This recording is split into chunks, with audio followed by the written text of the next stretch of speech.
എല്ലാവർക്കും നമസ്കാരം. Beat forest ഓഫീസറിന്റെ മറ്റൊരു റിവിഷൻ ക്ലാസ്സിലേക്ക് എല്ലാവർക്കും സ്വാഗതം. കഴിഞ്ഞ ക്ലാസ് നമ്മൾ ചെയ്തിട്ടുണ്ടായിരുന്നു, അത് നിങ്ങൾക്ക് ഇഷ്ടപ്പെട്ടു എന്നറിയതിൽ സന്തോഷം. അതിന്റെ അടുത്ത പാർട്ടാണ് നമ്മളിന്ന് ചെയ്യുന്നത്. ഓക്കെ, അപ്പൊ ഈ ക്ലാസ് നന്നായിട്ട് എന്ത് ചെയ്യുക, മനസ്സിലാക്കുക. നമുക്ക് നേരെ ക്ലാസ്സിലേക്ക് പോകും. അപ്പോ ഫസ്റ്റ് നമുക്കറിയാം, സിലബസ് നമുക്ക് 4 മോഡ്യൂളാണ് പ്രധാനമായിട്ടുള്ളത്. ഫോറസ്റ്റ് എന്നാണ് ആദ്യത്തെ മോഡ്യൂൾ അല്ലെ. 6 മാർക്കിനുള്ള ഫോറസ്റ്റ്, 7 മാർക്കിന് എന്താണ് wildlife, conservation of forest and വൈൽഡ് ലൈഫിന് 5 മാർക്ക്, പിന്നെ IT ആക്ടിന് എത്ര മാർക്കുണ്ട്, 2 മാർക്കുണ്ട്. അങ്ങനെ ആകെ മൊത്തം എത്ര മാർക്കിനാണ് ടോട്ടൽ? 20 മാർക്കാണ് നമ്മുടെ സ്പെഷ്യൽ ടോപ്പിക്സ്. അതില് ഫസ്റ്റ് നമുക്കറിയാനുള്ളത് വൈൽഡ് ലൈഫിൽ ഒരു ക്വസ്റ്റ്യൻ ആണ് നമ്മൾ ആദ്യം ചെയ്യുന്നത്. എന്താണ് വൈൽഡ് ലൈഫ്? സാധാരണ നമ്മൾ എങ്ങനെയാ ചെയ്യുന്നത്? ക്വസ്റ്റ്യൻ തന്നിട്ട് അതിന്റെ എക്സ്പ്ലനേഷൻ ആണ്, അതുപോലെ തന്നെ തുടരും. ഓക്കെ, അപ്പൊ താഴെ പറയുന്നവയിൽ ഇൻസിറ്റു കൺസർവേഷൻ ഉദാഹരണം കണ്ടെത്തുക. അപ്പൊ ആദ്യം നമുക്ക് എന്താണ് ഇൻസിറ്റു എന്നും എന്താണ് എക്സിറ്റു എന്നും ഒന്ന് കണ്ടുപിടിക്കാം. നമുക്ക് ആദ്യം അറിയാം, വൈൽഡ് ലൈഫ് കൺസർവേഷൻ, വന്യജീവി സംരക്ഷണം എന്നാൽ എന്തെന്ന് പറയാം. എന്താണ് വന്യജീവി സംരക്ഷണം? വന്യജീവി സംരക്ഷണം എന്നാൽ അതായത് ഒരു ജീവിവർഗത്തെയോ ഒരു സസ്യജാലത്തെയോ സംരക്ഷിക്കുന്നതിനൊപ്പം അതിന്റെ ആവാസ വ്യവസ്ഥയെ കൂടെ സംരക്ഷിക്കുന്നതിനെയാണ് പറയുന്നത് എന്താണ് വന്യജീവി സംരക്ഷണം. അതിനെയാണ് 2 തരത്തിൽ ഡിവൈഡ് ചെയ്തത്, ഇൻസിറ്റു ആൻഡ് എക്സിറ്റു, അല്ലെങ്കിൽ ഇൻസൈറ്റു ആൻഡ് എക്സൈറ്റു എന്ന് പറയുന്നുണ്ട്. നമുക്ക് ആദ്യം ആ ഒരു പോർഷനിലേക്ക് നോക്കിയിട്ട് ഈ ഉത്തരത്തിലേക്ക് വരാം. ഇതിന്റെ ആൻസർ നിങ്ങൾ കണ്ടുവച്ചിട്ടുണ്ടാകും എന്ന് വിശ്വസിക്കുന്നു. എന്നാലും ഞാനത് ടോപ്പിക്കിലോട്ട് പോകും.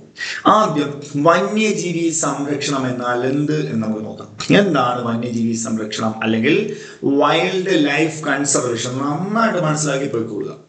വന്യജീവികളുടെയും സസ്യജാലങ്ങളുടെയും വാസസ്ഥലങ്ങൾ സംരക്ഷിക്കുകയും പരിപാലിക്കുകയും ചെയ്യുക എന്നതാണ് വന്യജീവി സംരക്ഷണം കൊണ്ട് ലക്ഷ്യമിടുന്നത്. അപ്പോ വന്യജീവി സംരക്ഷണം കൊണ്ട് ലക്ഷ്യമാക്കുന്നത് എന്താണെന്ന് ചോദിച്ചാൽ എന്ത് പറയുന്നു? വന്യജീവികളുടെയും സസ്യജാലങ്ങളുടെയും വാസസ്ഥലങ്ങൾ സംരക്ഷിക്കുകയും പരിപാലിക്കുകയും ചെയ്യുക എന്നതാണ് വന്യജീവി സംരക്ഷണം കൊണ്ട് ലക്ഷ്യമാക്കുന്നത്. ഇനി ഈ വന്യജീവി സംരക്ഷണം 2 വിധമാണ്. വന്യജീവി സംരക്ഷണം 2 വിധം. ഏതെന്ന്? ഒന്ന് ഇൻസൈറ്റു കൺസർവേഷൻ, 2 എക്സൈറ്റു കൺസർവേഷൻ. ഒന്ന് ഇൻസിറ്റു, 2 എക്സിറ്റു എന്നറിയണം. മനസ്സിലാക്കുക, ഇൻസിറ്റു എക്സിറ്റു അല്ലെങ്കിൽ ഇൻസൈറ്റു അല്ലെങ്കിൽ എക്സൈറ്റു എന്ന് അറിയിക്കും. അങ്ങനെ 2 ആയിട്ട് ഡിവൈഡ് ചെയ്തു. ഓക്കെ, ഇനി അതില് എന്താണ് ഇൻസിറ്റു കൺസർവേഷൻ എന്ന് ചോദിച്ചാൽ, ഇൻസിറ്റു എന്താണെന്ന് ചോദിച്ചാൽ സംരക്ഷിക്കപ്പെടേണ്ട എല്ലാ ജീവി വിഭാഗങ്ങളെയും അതിന്റെ സ്വാഭാവിക ആവാസ വ്യവസ്ഥയ്ക്കുള്ളിൽ തന്നെ സംരക്ഷിക്കുന്ന രീതിയാണ് ഇൻസിറ്റു കൺസർവേഷൻ. അപ്പൊ എങ്ങനെയാണ് പറഞ്ഞത്? സംരക്ഷിക്കപ്പെടേണ്ട എല്ലാ ജീവി വിഭാഗങ്ങളെയും അതിന്റെ സ്വാഭാവിക ആവാസ വ്യവസ്ഥയ്ക്കുള്ളിൽ വെച്ച് തന്നെ സംരക്ഷിക്കുന്ന രീതിയാണ് ഇൻസിറ്റു കൺസർവേഷൻ. മനസ്സിലായോ? എവിടെയാണോ അത് താമസിക്കുന്നത് അവിടെ തന്നെ അതിനെ സംരക്ഷിക്കുന്നതാണ് ഇൻസിറ്റു കൺസർവേഷൻ. എങ്കിൽ എന്തായിരിക്കും എക്സിറ്റു? അതിന്റെ സ്വാഭാവിക ആവാസ വ്യവസ്ഥയ്ക്ക് പുറത്ത് അതിനെ സംരക്ഷിക്കുന്നുവെങ്കിൽ അതാണ് എക്സിറ്റു കൺസർവേഷൻ. ക്ലിയർ ആണ്? ക്ലിയർ. ഓക്കെ, ഇനി നമ്മൾ പഠിക്കുന്നു ഇൻസിറ്റു കൺസർവേഷൻ ഉദാഹരണങ്ങൾ. അപ്പൊ നമ്മൾ ഈ പഠിച്ച, അതായത് അതിന്റെ സ്വാഭാവിക ആവാസ വ്യവസ്ഥയിൽ തന്നെ സംരക്ഷിക്കുന്നത് എവിടെയൊക്കെ എന്ന് ചോദിച്ചാൽ, ഒന്ന് വന്യജീവി സങ്കേതങ്ങൾ അല്ലെങ്കിൽ വൈൽഡ് ലൈഫ് സാങ്ച്വറീസ്, നാഷണൽ പാർക്കുകൾ, ദേശീയോദ്യാനങ്ങൾ, കമ്മ്യൂണിറ്റി റിസർവുകൾ, ബയോസ്ഫിയർ റിസർവുകൾ, കാവുകൾ, എക്കോളജിക്കൽ ഹോട്ട്സ്പോട്ടുകൾ. അപ്പോ ഇൻസിറ്റു കൺസർവേഷൻ എന്ന് പറഞ്ഞാൽ വന്യജീവി സങ്കേതങ്ങളും നാഷണൽ പാർക്കുകൾ, കമ്മ്യൂണിറ്റി റിസർവ്, ബയോസ്ഫിയർ റിസർവ്, കാവുകൾ, എക്കോളജിക്കൽ ഹോട്ട്സ്പോട്ടുകളൊക്കെ എന്തിന് ഉദാഹരണങ്ങളാണ്? ഇൻസിറ്റു കൺസർവേഷൻ ഉദാഹരണങ്ങളാണ്. ഇൻസിറ്റു കൺസർവേഷൻ ഉദാഹരണങ്ങളാണ്. ഇനി ഓരോന്നും നമുക്കൊന്ന് നോക്കാം ഏതൊക്കെയാണ്. അപ്പൊ ആദ്യം വൈൽഡ് ലൈഫ് സാങ്ച്വറി എന്താണെന്ന് നോക്കണം. ആ ഒരു ടോപ്പിക്ക് ഇവിടെ നമ്മൾ കവർ ആക്കാൻ ഒരു ക്വസ്റ്റ്യൻ വന്നു, അതിന്റെ ടോപ്പിക് വരെ ഇവിടെ നമ്മൾ കംപ്ലീറ്റ് ചെയ്യാണ്. ഓക്കെ, മനസ്സിലാക്കി പഠിക്കുക. അപ്പൊ ആദ്യം വൈൽഡ് ലൈഫ് സാങ്ച്വറി എടുക്കുക, അല്ലെങ്കിൽ വന്യജീവി സങ്കേതങ്ങൾ. ആവാസ വ്യവസ്ഥകളെ പരിരക്ഷിച്ചുകൊണ്ട്, അപ്പോൾ എങ്ങനെ നമ്മൾ പറഞ്ഞു? ആ വന്യജീവി സങ്കേതങ്ങളാവുമ്പോൾ അതിന്റെ ആവാസ വ്യവസ്ഥയെ തന്നെ പരിരക്ഷിച്ചുകൊണ്ട് വന്യജീവികളുടെ വംശനാശം തടയാനായി പ്രഖ്യാപിക്കപ്പെട്ടിട്ടുള്ള വനമേഖലകൾ ആണ് ഏത്? വന്യജീവി സങ്കേതങ്ങൾ. അപ്പോൾ ആവാസ വ്യവസ്ഥകളെ പരിരക്ഷിച്ചുകൊണ്ട് വന്യജീവികളുടെ വംശനാശം തടയാനായി പ്രഖ്യാപിക്കപ്പെട്ടിട്ടുള്ള വനമേഖലകളെയാണ് നമ്മൾ എന്ത് പറയുന്നത്? ഇൻസിറ്റു കൺസർവേഷൻ ഉദാഹരണമായ വന്യജീവി സങ്കേതങ്ങൾ. ക്ലിയർ? അതിന് ഉദാഹരണങ്ങളാണ് പേപ്പാറ, പെരിയാർ, വയനാട് തുടങ്ങിയവ. അപ്പൊ ഞാനൊരു ചോദ്യം ചോദിക്കുന്നു, കേരളത്തിൽ എത്ര വന്യജീവി സങ്കേതങ്ങളുണ്ട്? കേരളത്തിൽ എത്ര വന്യജീവി സങ്കേതങ്ങളെന്ന് ചോദിച്ചാൽ 18 വന്യജീവി സങ്കേതങ്ങളുണ്ട്. കേരളത്തിൽ എത്ര വന്യജീവി സങ്കേതങ്ങളുണ്ട്? 18 വന്യജീവി സങ്കേതം. കേരളത്തിലെ ആദ്യത്തെ വന്യജീവി സങ്കേതം ഏതെന്ന് ചോദിച്ചാൽ നിങ്ങൾ പറയണം 1950-ലാണ് പെരിയാറിനെ ആദ്യത്തെ വന്യജീവി സങ്കേതമായി പ്രഖ്യാപിച്ചു. 1950 പെരിയാർ വന്യജീവി സങ്കേതമാണ് കേരളത്തിലെ ആദ്യത്തെ വന്യജീവി സങ്കേതം. സെറ്റായിട്ട് മനസ്സിലാക്കണം. ഇതിന് മറ്റൊരു പേര് കൂടിയുണ്ട്. അതിന്റെ പേരാണ് തേക്കടി വന്യജീവി സങ്കേതം എന്ന് പറയുന്നത്. പെരിയാറിന്റെ മറ്റൊരു പേര് തേക്കടി. പഴയ പേര് അതായത് 1934 ശ്രീ ചിത്ര തിരുനാളിന്റെ കാലത്താണ് ഉണ്ടായിരുന്നത്. ഓക്കെ, അന്ന് ഇതിന്റെ പേര് നെല്ലിക്കാമ്പട്ടി ഗെയിം സാങ്ച്വറി എന്നായിരുന്നു. അതിനെയാണ് 1950 എന്തായിട്ട് പ്രഖ്യാപിച്ചത്? പെരിയാർ വന്യജീവി സങ്കേതമായിട്ട് പ്രഖ്യാപിച്ചു. കേരളത്തിലെ ആദ്യത്തെ വന്യജീവി സങ്കേതമായിട്ട് പ്രഖ്യാപിച്ചു പെരിയാർ. ക്ലിയർ ആണോ? ക്ലിയർ. ഓക്കെ, അത് കഴിഞ്ഞ് അവസാനത്തെ വന്യജീവി സങ്കേതം ചോദിച്ചാൽ 2019 രൂപീകൃതമായ, അല്ലെങ്കിൽ 2020 എന്ന് പറയാറുണ്ട്, അതിന്റെ പേരാണ് കരിമ്പുഴ എന്ന് പറയുന്നു. കരിമ്പുഴ വന്യജീവി സങ്കേതം എവിടെയാണത്? മലപ്പുറത്താണ്. പെരിയാർ ഇടുക്കിയാണ്, കരിമ്പുഴ മലപ്പുറം. ഈ കരിമ്പുഴ വന്യജീവി സങ്കേതത്തിന്റെ മറ്റൊരു പേര് ന്യൂ അമരമ്പലം എന്നിവിടെ പറയുന്നു. ന്യൂ അമരമ്പലം. ക്ലിയർ ആണ്? ന്യൂ അമരമ്പലം എന്ന് പറയുന്നു. അപ്പൊ Karimpuzha or new Amarambalam, Periyar or Thekkady. മനസ്സിലാക്കിയിരിക്കണം. ഇതാണ് കേരളത്തിലെ വന്യജീവി സങ്കേതങ്ങൾ. സെറ്റായിട്ട് മനസ്സിലായോ? ആയി. ഇനി അടുത്ത ഇൻസ്റ്റിറ്റ്യൂട്ട് കൺസർവേഷൻ ഉദാഹരണം. ഇനി എന്താണ് നാഷണൽ പാർക്കുകൾ? നാഷണൽ പാർക്ക് എന്ന് വെച്ചാൽ എന്താണ്? വന്യജീവി സംരക്ഷണത്തോടൊപ്പം ഒരു മേഖലയിലെ ചരിത്ര സ്മാരകങ്ങള്, പ്രകൃതി വിഭവങ്ങൾ, ഭൗമ സവിശേഷതകൾ എന്നിവ കൂടി സംരക്ഷിക്കുന്നതിനായി രൂപീകരിക്കപ്പെട്ടവയാണ് നാഷണൽ പാർക്കുകൾ. അപ്പൊ നാഷണൽ പാർക്ക് എന്ന് വെച്ചാൽ എന്താണ്? വന്യജീവി സംരക്ഷണത്തോടൊപ്പം. അപ്പൊ എന്താണ്? അവിടെ വന്യജീവി സംരക്ഷണം വേണം, എന്നാൽ അതിനോടൊപ്പം നമ്മൾ എന്തുകൂടെ സംരക്ഷിക്കുന്നു? എന്തുകൂടെ സംരക്ഷിച്ചു? ചരിത്ര സ്മാരകങ്ങൾ. എന്താണ്?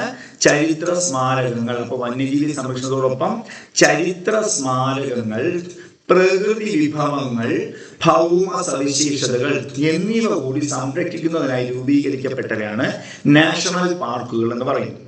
ഇതിന് ഉദാഹരണമാണ് ഇവിടെ എഴുതിയിട്ടുള്ളത്, ഇരവികുളം, സൈലന്റ് വാലിയൊക്കെ. അപ്പോൾ കേരളത്തിൽ എത്ര നാഷണൽ പാർക്ക് ഉണ്ടെന്ന് ചോദിച്ചാൽ നമുക്ക് 6 പറയാം, 5 പറയാം. അപ്പോൾ നമുക്ക് PSCയുടെ ഉത്തരം പ്രകാരം 5 പറയാൻ പറ്റുള്ളൂ. അപ്പോൾ ആദ്യത്തെ ഏതെന്ന് ചോദിച്ചാൽ അത് 1978 രൂപീകൃതമായ ഇരവികുളം. എന്താണ്? ഇരവികുളം നാഷണൽ പാർക്കാണ്. ആദ്യത്തെ നാഷണൽ പാർക്ക് ഇരവികുളം എന്നറിയണം. ഏറ്റവും വലുതും ഇരവികുളം തന്നെയാണ്. അത് കഴിഞ്ഞ് 1984 രൂപീകൃതമായ സൈലന്റ് വാലി. ഏതാണ്? സൈലന്റ് വാലി നമുക്കറിയാലോ, പാലക്കാട് ജില്ല മാത്രമല്ല ഇടുക്കി ജില്ലയ്ക്ക് പുറത്തുള്ള ആദ്യ നാഷണൽ പാർക്ക്, അല്ലെങ്കിൽ ഒരേ ഒരു നാഷണൽ പാർക്കാണ് ഏത്? Silent Valley. അതായത് ഇരവികുളവും പാമ്പാട് ചോല, മതികെട്ടാം ചോല, ആനമുടിച്ചോല ഒക്കെ ഇടുക്കിയിലാണ്. സൈലന്റ് വാലി 1984 ഈ ദേശീയോദ്യാനമായി പ്രഖ്യാപിച്ചത് ഇന്ദിരാഗാന്ധിയാണ്. അതിനെ ഉദ്ഘാടനം ചെയ്തത് രാജീവ് ഗാന്ധിയാണ്. നമുക്കറിയാം ഇരവികുളത്തിൽ നമുക്ക് സംരക്ഷിക്കുന്നതാണ് വരയാടുകൾ, അല്ലെ? വരയാടുകൾ, നീലഗിരിയിൽ താർ എന്നറിയപ്പെടുന്ന വലയാടുകൾ. ക്ലിയർ? ഓക്കെ. അടുത്ത് സൈലന്റ് വാലിയിൽ എന്ത് കാണപ്പെടുന്നു? സിംഹവാലൻ കുരങ്ങുകൾ. മക്കാക്ക സിലനസ് എന്ന് പറയുന്ന സിംഹവാലൻ കുരങ്ങുകൾ അവിടെ കാണാൻ കാരണം വെടിപ്ലാവിന്റെ സാന്നിധ്യം. കുല്ലിനിയ എക്സാറിലാറ്റ. വെടിപ്ലാവിന്റെ ശാസ്ത്രീയ നാമം കുല്ലിനിയ എക്സാറിലാറ്റ എന്നറിയപ്പെടുന്നു. അതാണ് സൈലന്റ് വാലിയിൽ സിംഹവാലൻ കുരങ്ങ് കാണാനുള്ള കാരണം, വെടിപ്ലാവിന്റെ സാന്നിധ്യം. അതുപോലെ നമ്മൾ അറിയേണ്ടത് സൈലന്റ് വാലിക്ക് ചീവീടുകൾ ചേർന്നാണല്ലോ സൈലന്റ് വാലി എന്ന പേര് കിട്ടിയത്. മാത്രമല്ല സൈലന്റ് വാലി കേരളത്തിലെ ഒരു നിത്യഹരിത കന്യാവനമാണ്. മഴക്കാടുമാണ്, കന്യാവനവുമാണ്, സംരക്ഷിത പ്രദേശവുമാണ് അറിയണം. പിന്നെ ഉള്ള 3 ഏതൊക്കെയാ? ആനമുടിച്ചോല, മതികെട്ടാൻ ചോല, പാമ്പാടും ചോല എന്നറിയണം. ഏറ്റവും ചെറുതാണ് പാമ്പാടും ചോല എന്നറിയണം. ഇതാണ് നാഷണൽ പാർക്കുകൾ. അപ്പോൾ വൈൽഡ് ലൈഫ് സാങ്ച്വറീസ് പഠിച്ചു, നാഷണൽ പാർക്കും പഠിച്ചു. ഇനി എന്താണ് കമ്മ്യൂണിറ്റി റിസർവുകൾ എന്ന് ചോദിച്ചാൽ പൊതുജന പങ്കാളിത്തത്തോടെ സംരക്ഷിക്കപ്പെടുന്ന പ്രദേശങ്ങളാണ് കമ്മ്യൂണിറ്റി റിസർവുകൾ. പൊതുജന പങ്കാളിത്തത്തോടെ സംരക്ഷിക്കപ്പെടുന്ന പ്രദേശങ്ങളെയാണ് നമ്മൾ എന്ത് പറയുന്നത്? കമ്മ്യൂണിറ്റി റിസർവുകൾ എന്ന് പറയുന്നത്. മാത്രമല്ല ജനവാസ കേന്ദ്രങ്ങൾക്കിടയിലെ പരിസ്ഥിതി പ്രാധാന്യമേറിയ പ്രദേശമാണിവ. ജനവാസ കേന്ദ്രങ്ങൾക്കിടയിലെ പരിസ്ഥിതിക്ക് പ്രാധാന്യമേറിയ പ്രദേശമാണ് ഈ പറഞ്ഞത് കമ്മ്യൂണിറ്റി റിസർവ്. അപ്പൊ ജനവാസങ്ങളുള്ള സ്ഥലത്ത് തന്നെ പരിസ്ഥിതിക്ക് പ്രാധാന്യമുള്ള പ്രദേശത്തില് പൊതുജനങ്ങളുടെ പങ്കാളിത്തത്തോടെ സംരക്ഷിക്കുന്ന പ്രദേശത്തെയാണ് കമ്മ്യൂണിറ്റി റിസർവുകൾ എന്ന് പറയുന്നത്. ഇത് കേരളത്തിലെ മലപ്പുറം, കോഴിക്കോട് ജില്ലകളിലായി സ്ഥിതി ചെയ്യുന്ന കടലുണ്ടി കമ്മ്യൂണിറ്റി റിസർവിന് ഉദാഹരണമാണ്. കടലുണ്ടി കമ്മ്യൂണിറ്റി റിസർവ് എവിടെയാണ്? മലപ്പുറം, കോഴിക്കോട് ജില്ലകളിലായി സ്ഥിതി ചെയ്യുന്ന കടലുണ്ടി കമ്മ്യൂണിറ്റി റിസർവ് ഇതിന് ഉദാഹരണമാണ് എന്നറിയണം. ഇതിന് ഉദാഹരണമാണ്. ഇനി ബയോസ്ഫിയർ റിസർവ്. ഇതൊക്കെ ഏതാണ്? ഇൻസൈറ്റു കൺസർവേഷൻ ഉദാഹരണമാണ് പഠിച്ചത്.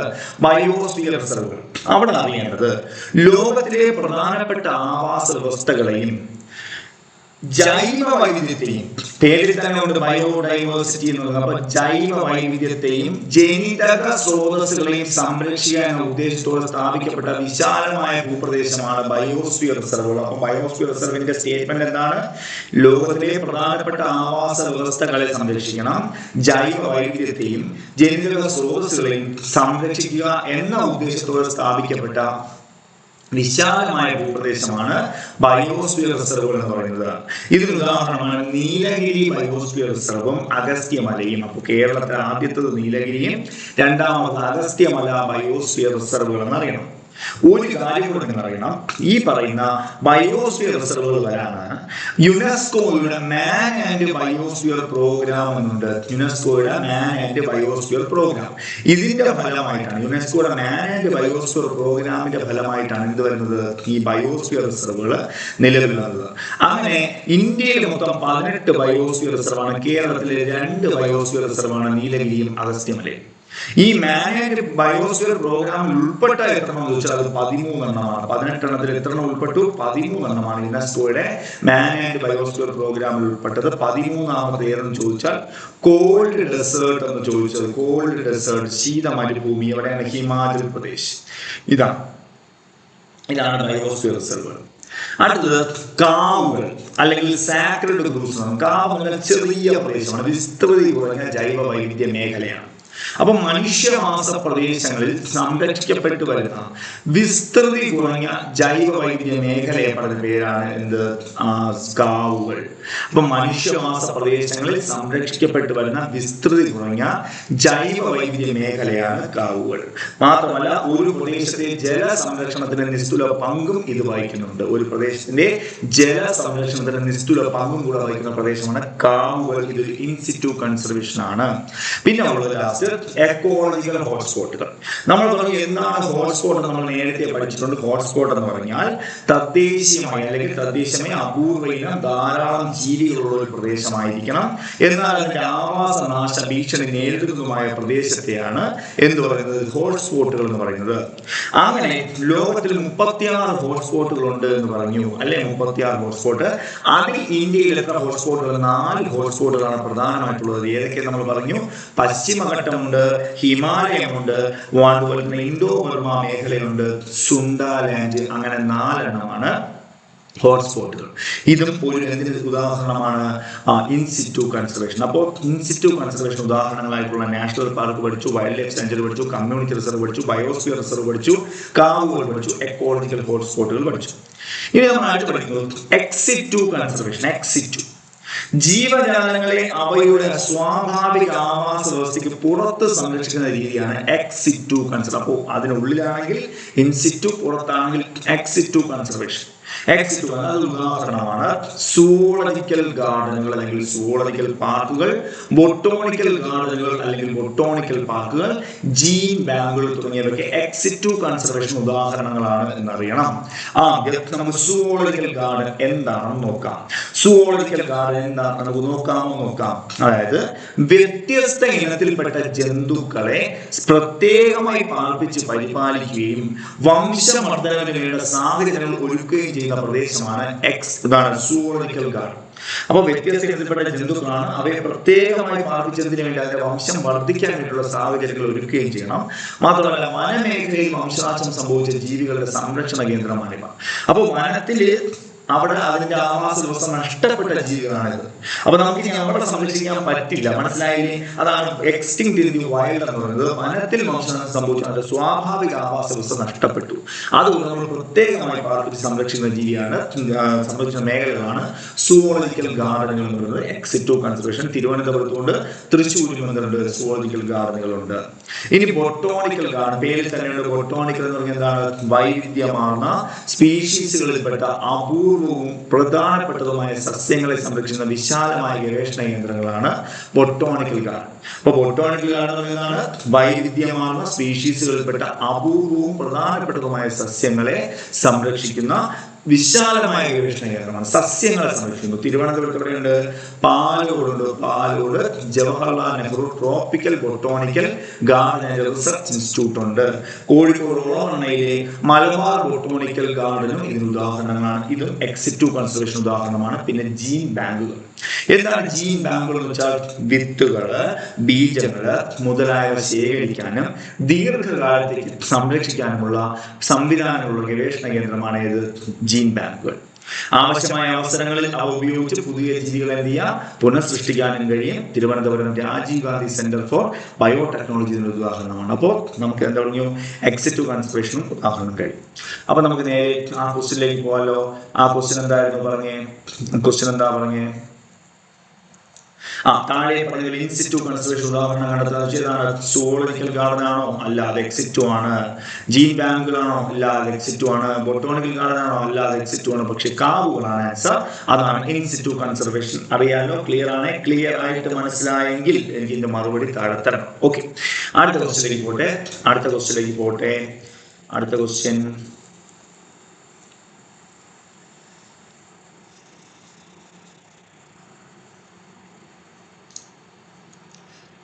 ചുവടെ കൊടുത്തിരിക്കുന്ന പ്രസ്താവനകൾ പരിശോധിച്ച് ശരിയായവ തിരഞ്ഞെടുക്കുക. അപ്പൊ ചുവടെ കൊടുത്തിരിക്കുന്ന പ്രസ്താവനകൾ പരിശോധിക്കുക. മരങ്ങൾ ആധിപത്യം പുലർത്തുന്ന ഒരു പ്രദേശമാണ് വനം. അപ്പോൾ ഇത് ഒന്നാമത്തെ സ്റ്റേറ്റ്മെന്റ് ആണ്. മരങ്ങൾ ആധിപത്യം പുലർത്തുന്ന പ്രദേശമാണ് വനം.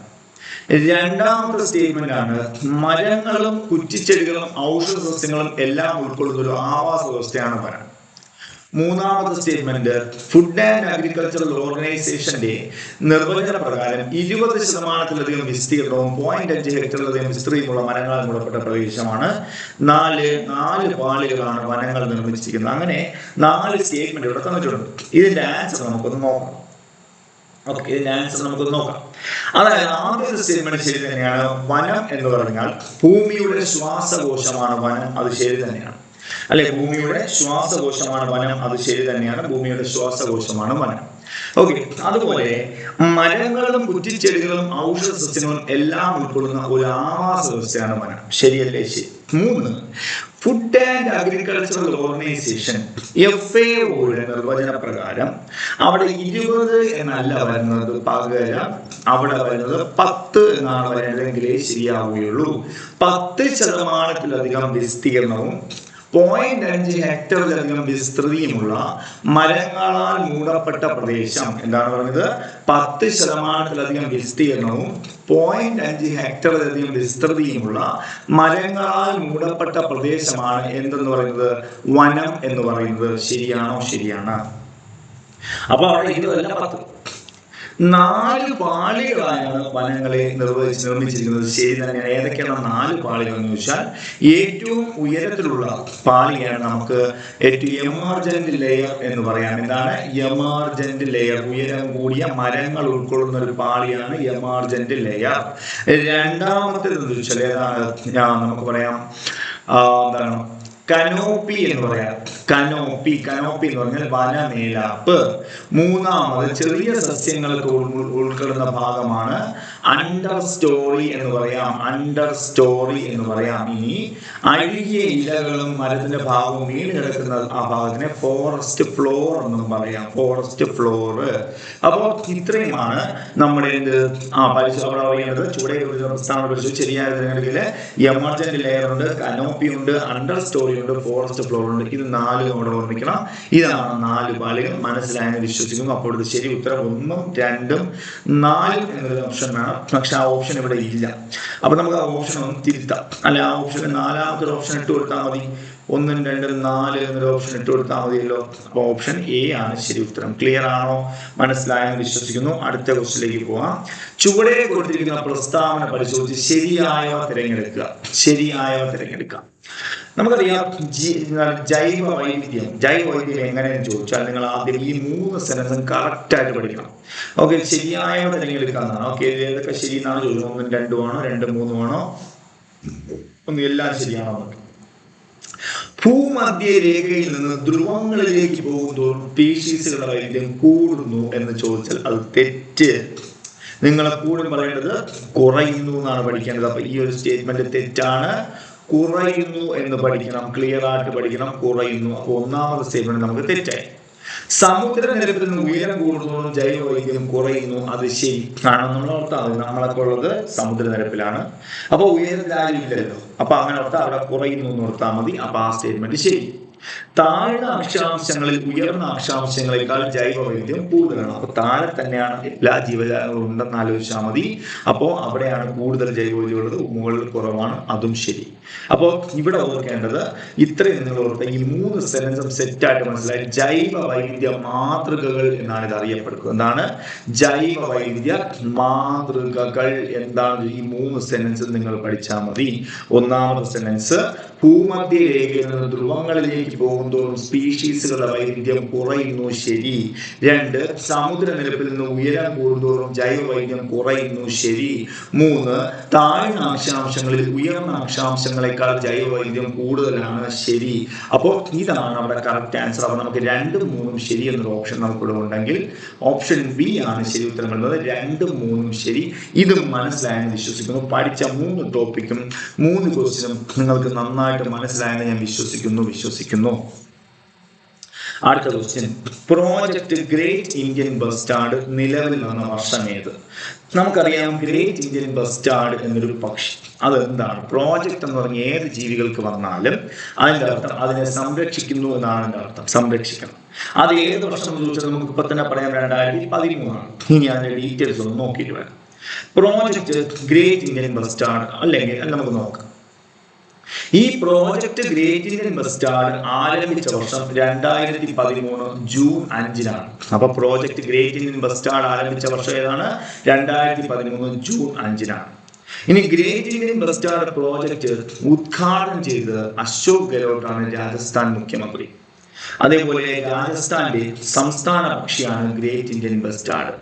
രാജസ്ഥാന്റെ സംസ്ഥാന പക്ഷിയാണ് ഗ്രേറ്റ് ഇന്ത്യൻ ബസ്റ്റാർഡ്. അപ്പോൾ ഓർമ്മിക്കണം, ഗ്രേറ്റ് ഇന്ത്യൻ ബസ്റ്റാർഡ് പ്രോജക്റ്റ് ആരംഭിച്ച വർഷം 2013 ജൂൺ 5. ഇത് ഉദ്ഘാടനം ചെയ്തത് അശോക് ഗെഹ്ലോട്ടാണ്. രാജസ്ഥാന്റെ സംസ്ഥാന പക്ഷിയാണ് ഗ്രേറ്റ് ഇന്ത്യൻ ബസ്റ്റാർഡ്. രാജസ്ഥാനിലെ ജയ്സാൽമീറിൽ സ്ഥിതി ചെയ്യുന്ന DNP സാങ്ച്വറിയിലാണ് ആദ്യമായി ഈ പ്രോജക്റ്റ് ആരംഭിച്ചത്. അപ്പോൾ രാജസ്ഥാനിലെ ജയ്സാൽമീറിലുള്ള DNP സാങ്ച്വറിയിലാണ് ഈ പ്രോജക്റ്റ് ആരംഭിച്ചത്. ഗ്രേറ്റ് ഇന്ത്യൻ ബസ്റ്റാർഡിനെ ഇന്ത്യൻ വന്യജീവി നിയമപ്രകാരം ഷെഡ്യൂൾ 1-ലാണ് ഉൾപ്പെടുത്തിയിരിക്കുന്നത്. അപ്പോൾ നിങ്ങൾ അറിയണം, Indian wildlife protection act 1972 wildlife protection ആക്ടില് 6 ഷെഡ്യൂളുകളുണ്ട്. എത്ര ഷെഡ്യൂളാണ്? 6 ഷെഡ്യൂളുകളുണ്ട്. 6 ഷെഡ്യൂൾ. അതിൽ ഷെഡ്യൂൾ 1, 2, 3, 4 അങ്ങനെ ജീവികൾ ഉൾപ്പെടുത്തിയിട്ടുണ്ട്. അതിൽ 1ഉം 2 അതിലെ ഷെഡ്യൂൾ 1ഉം 2 ഒന്നിലാണെന്ന് വെച്ചാൽ ഒരു കാരണവശാലും ആ ജീവി എന്ത് ചെയ്യരുത്, വംശനാശം സംഭവിച്ച ജീവിയാണ്. അതെന്ന് പറയുന്നത് വംശനാശം സംഭവിച്ച ജീവികളാണ്, അല്ലെങ്കിൽ സംഭവിക്കാൻ വളരെയധികം സാധ്യതയുള്ള ജീവികൾ. ഒരു കാരണവശാലും ഇതിനെ വേട്ടയാടാനോ അല്ലെങ്കിൽ ഇതിനെ വെച്ച് എന്ത് ചെയ്യാൻ പാടില്ല, വേട്ടയാടാൻ മാത്രമല്ല ഇതിനെ വിൽക്കാനോ ഒന്നും തന്നെ പാടില്ല. അങ്ങനത്തെ ജീവിയാണ് ഷെഡ്യൂൾ 1 വരുന്നത്. അപ്പൊ ഈ പറഞ്ഞ ഗ്രേറ്റ് ഇന്ത്യൻ ബസ്റ്റാർഡ് ഏതാ വരുന്നത്, ഷെഡ്യൂൾ 1 വരുന്നതെന്ന് അറിയുക. ഷെഡ്യൂൾ 1 വരുന്നത്.